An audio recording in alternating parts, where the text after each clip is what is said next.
Fala, gente, eu sou o Brunão e você está aqui no nosso canal. E hoje, olha só, nós vamos para a pergunta de número 24 do Catecismo Nova Cidade. Então, desde já, sem mais, a pergunta é a seguinte: por que foi necessário que Cristo, o Redentor, morresse?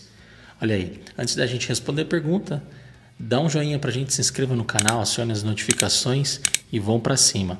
Olha só, resposta: como a morte é castigo pelo pecado, Cristo morreu voluntariamente em nosso lugar para nos libertar do poder e da pena do pecado e trazermos de volta para Deus.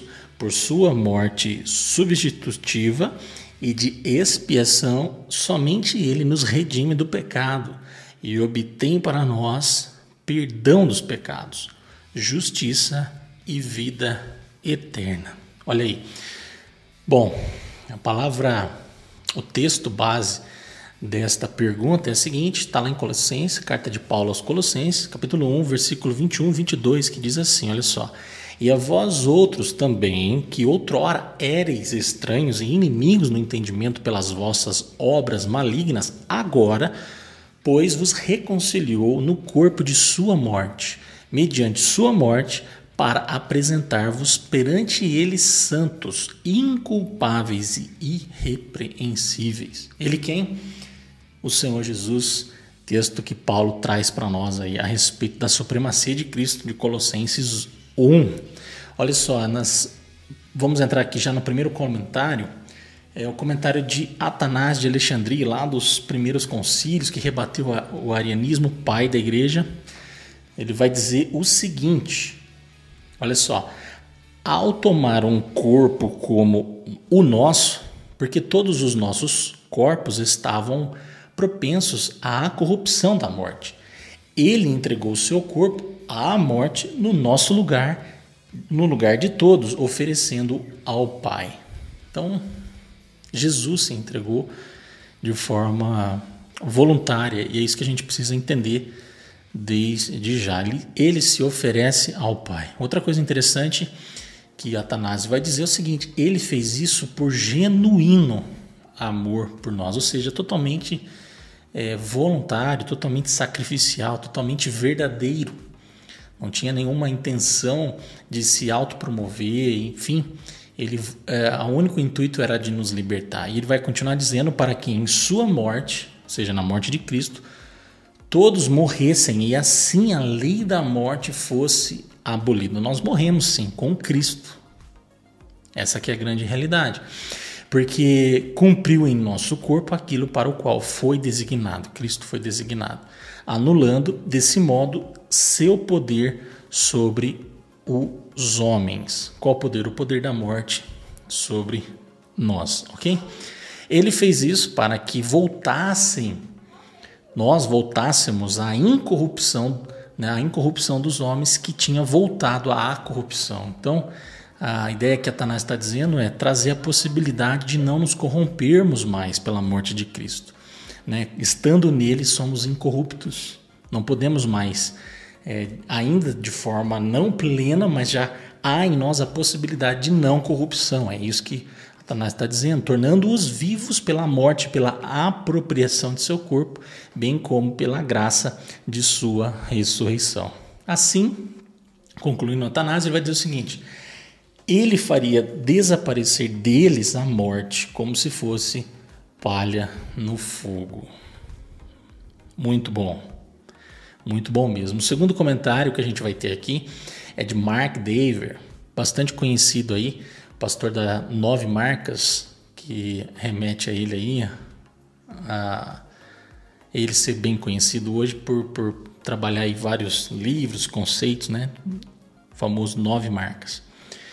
E ele vai dizer o seguinte, ele já começa com uma pergunta para nós: por que foi necessário que Cristo, o Redentor, morresse? Por quê? Essa é uma pergunta significativa. Ele vai dizer, não sei se outras questões podem ser tão significativas quanto essa. Ele vai dizer o seguinte: Cristo viveu uma vida perfeita, a vida que você e eu deveríamos viver. Viveu uma vida de amor e de serviço. Viveu uma vida surpreendente de confiança no Pai Celeste. Portanto, a pergunta se impõe: por que alguém assim deveria morrer? Por que seria moralmente necessário? Pergunta que não quer calar. Aí ele vai responder, e o argumento do Mark Dever é o seguinte: ele não teria de morrer por si mesmo. Jesus não precisava morrer por ele, para ele mesmo. Então, se pensássemos apenas em Cristo, não haveria necessidade da cruz. Mas não, ele morreu para ser redentor. Essa era a sua vontade e, obviamente, a vontade do Pai Celestial que nos redimisse. Foi por sua vontade que ele entregou sua vida, que se sacrificou por nós, morrendo na cruz a fim de nos resgatar da pena merecida por nós e para nós. Nós merecíamos a ira de Deus. Então aqui a gente vê um aspecto também de misericórdia. Não é? Quando merecíamos a ira de Deus, mas Jesus fala, não, eu vou morrer no lugar deles.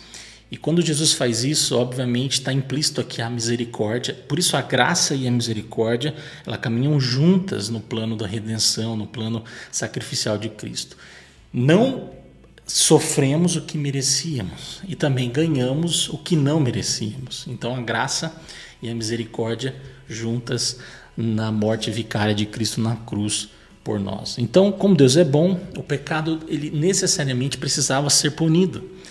E aquilo que era errado que eu e você fazemos hoje, portanto, ou lá atrás, em segredo, ou até no futuro, Deus sabe. E isso precisava ser punido. Deus é real, não é apenas uma ideia. Não é apenas uma projeção, Mark Dever vai dizer, da nossa imaginação. E Deus tem um compromisso tão completo com o que é bom e certo que todo pecado será castigado.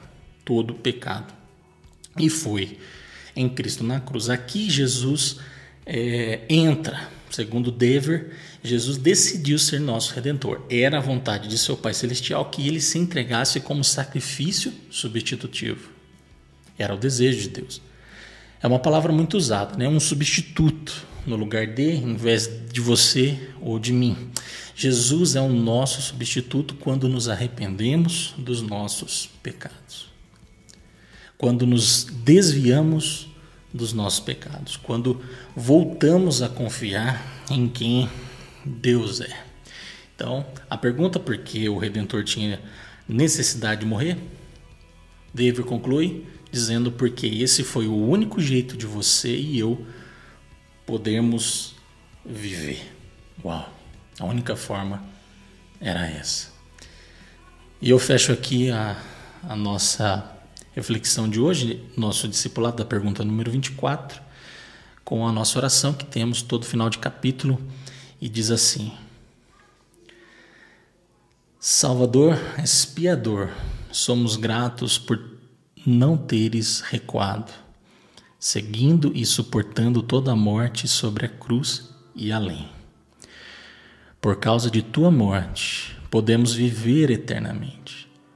Por sabermos disso, ajuda-nos a enfrentar nossa própria morte com coragem, fé e esperança. Amém. Amém. Que Deus te abençoe, meu irmão. Se você tiver alguma dúvida, procura a gente aí nas redes sociais, no Spotify, no YouTube, no Twitter, no Instagram, Facebook, enfim. Ache a gente lá, vamos conversar sobre isso. Se você gostou desse material, também indique para as pessoas, para os seus amigos, para que a gente possa alcançar mais gente com material de qualidade, para abençoar o crescimento de todos nós, todos aqueles que se conectam comigo, com você, enfim. Tá bom? Um grande abraço e até a próxima no nome de Jesus.